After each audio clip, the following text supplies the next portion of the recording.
سر بہت شکریہ جناب اسپیکر. ابھی جو بات ہو رہی ہے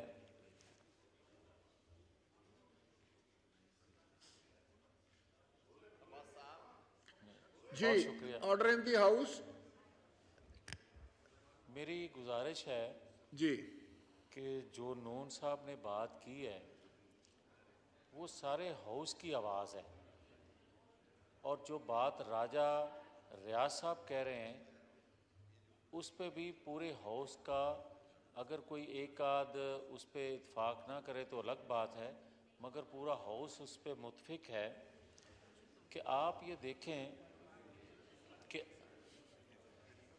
کہ اگر جی جاری رکھیں پلیز. نوید صاحب جی جاری رکھیں پلیز.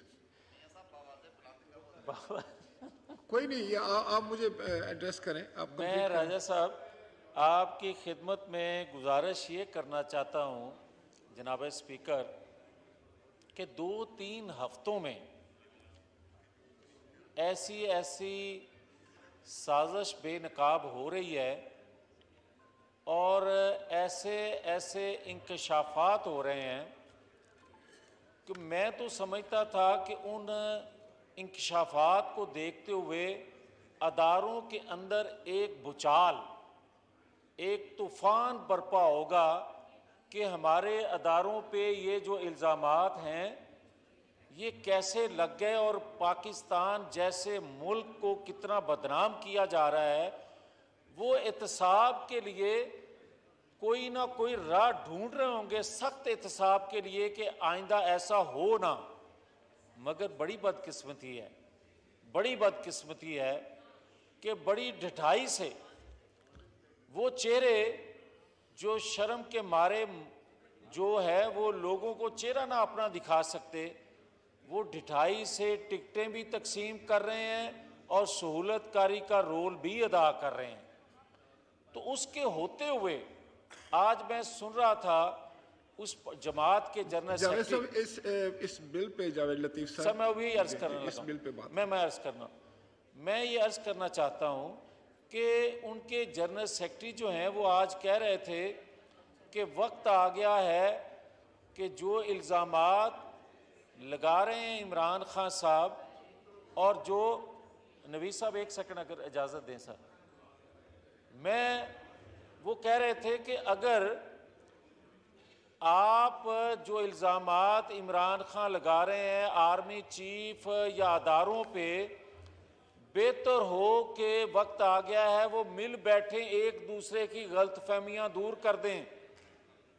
تو پھر جناب کچے کے ڈاکو کا کیا گناہ ہے؟ کچے کے ڈاکو کو بھی آئی جی پولیس سے بیٹھنا چاہیے، کیونکہ ابھی تک وہاں جو آپریشن ہو رہا ہے پھر اس آپریشن کے نتیجے میں اگر مکمل نتیجہ نہیں نکل پایا اور اسی طرح زبان پارک میں پیٹرول بم پھینکنے سے، گلیل چلانے سے اس کو نہیں پکڑا جا سکا، تو پھر وہ بات درست کہہ رہا ہے کہ ایک آرمی چیف سے وہ بیٹھ جائے اور کچے کا ڈاکو آئی جی پنجاب سے بیٹھ جائے. مگر یہ مسئلے کا حل نہیں ہے. مسئلے کا حل یہ ہے کہ اگر order in the house please. مسئلے کا حل یہ ہے کہ کب تک فیصلوں سے پاکستان کو نقصان پہنچتا رہے گا اور ہم یہ کہیں گے چلو مٹی پاؤ آگے چلیں.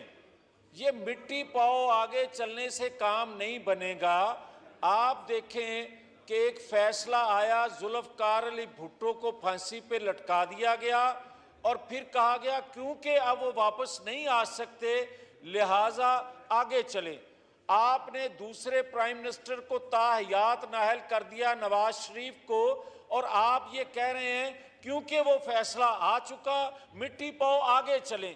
آج جو بات نون صاحب کر رہے ہیں مجھے یہ بتایا جائے کہ یہ پارلیمان جو ہے یہ آئین قانون بناتی ہے اور اس کی کوکھ سے ادارے جو ہیں رہنمائی لیتے ہیں، اداروں کو روشنی ملتی ہے، اداروں کے قوانین بنتے ہیں.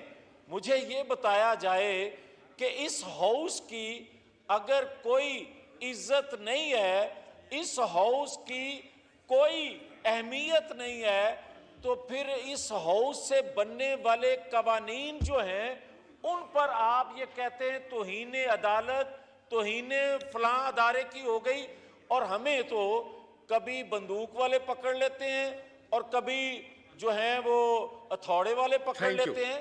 یہ جناب اسپیکر میری گزارش ہوگی کہ ماضی میں بھی ایسا نہیں ہوا, اور ایک دفعہ جو ہوا تھا وہ بھی اسپیکر صاحب نے جو ریکارڈ پیش کیا تھا انہوں نے بھی توہین پارلیمان کیا تھا, اور آج بھی کمپرومائز نہ کیا جائے.